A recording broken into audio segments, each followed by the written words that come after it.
A very good evening to you. I am Zondo. We'll start things off with national football news.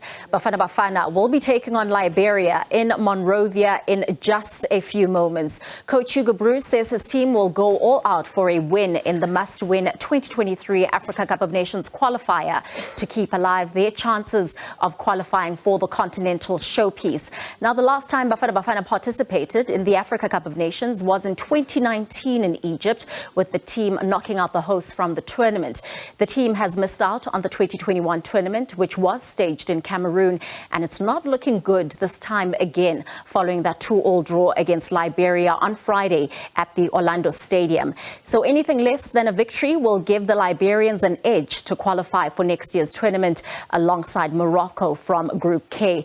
Now let's take a listen at our team of football analysts from SABC Sport. Mark, we look at his starting 11 and very minimal changes made to the side. Just talk us through perhaps your thoughts on looking at the players and how you think the coach will be approaching this game. Well, it seems like coach is pretty much happy with how things went in South Africa, because he hasn't really made any changes. The only change is Arago goes out.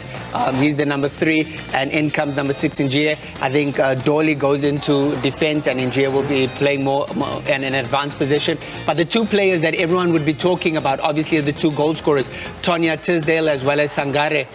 They still find themselves on the bench, so the coach is probably going to be looking to them to be impact players once again. Sangara, we know, came on at halftime. Tisdale came on a bit later. That's Tonya Tisdale for Terence Tisdale. So we might see the coach kind of going with the same approach that he had in South Africa. That for me is interesting, because I was thinking, how is he going to approach this?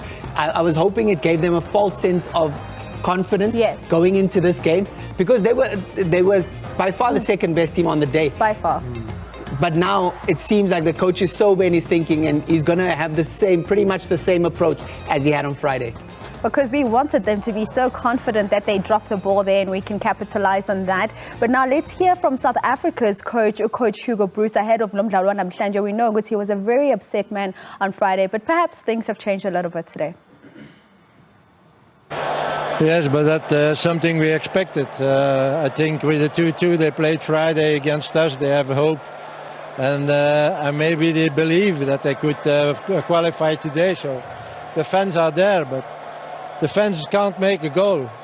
Can't avoid a goal. So it's on the pitch, and I'm sure that the team is ready again. We got a tick on Friday, but we have 3 days to recover, and I think they were ready to do a good performance. Yes, this is another game. On Friday we wanted to win, really wanted to win, because we had an home game. We want to win also today, but I think we put some details that could be important for us. In the back with Mayela we have a defender, a real defender.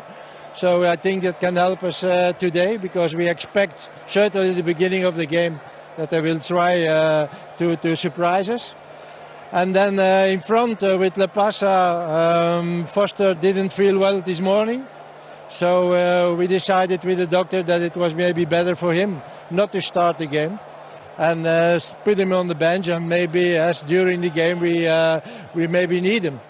Well, there we go. South Africa's very own coach Hugo Broos bringing in a real defender into the starting 11. Ushogan Jal with Theophilus. And we hear that Lyle Foster is not doing well, which is why he's not making the starting 11. But these are a lot of changes, Doctor. 5 changes to the starting 11. Yeah, but we can excuse them there, because forced change for Foster, you know.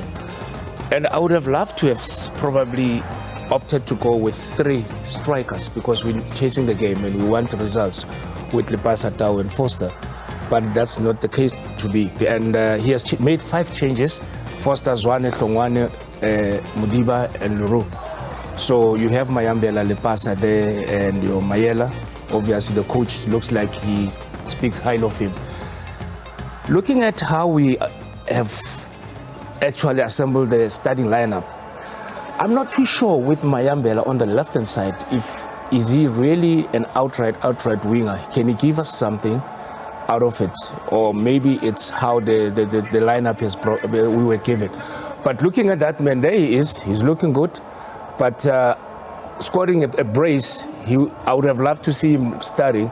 But again, hoping that Percy, he'll bring his A game as usual. So this is a do-or-die game. Yep. There's Manyambela that I just alluded to the fact that he's playing on the left-hand side, that it's an unfamiliar territory for him. Indeed, and just before I move on to you, Mark, just acknowledging our colleagues out at the SABC News channel on channel 404 on DSTV joining us now, taking these live pictures.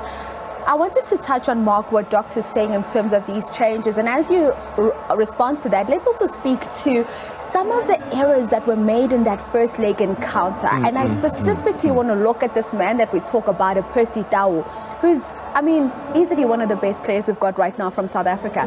But we look at that free kick which was taken, and the expectation when you've got a Tebogo Mokoena, a Percy Tau, Aubrey Madiba standing over the ball, and a referee gives an indirect free kick, that one of them would ask, okay, so what's the plan? Who's touching the ball first? Who's taking the shot? Yeah, I think there was a bit of confusion. I was watching from home and I got confused as well, because initially the ref had his hand up, but once he'd set the wall and he'd done everything, normally when he's next to the ball and he blows his whistle for his hand would be up then as well to indicate that it is still an indirect free kick. The ref's hand was not up. And so by all indications, it was a direct free kick. And that was contentious. We touched on it on Soccer Zone last night.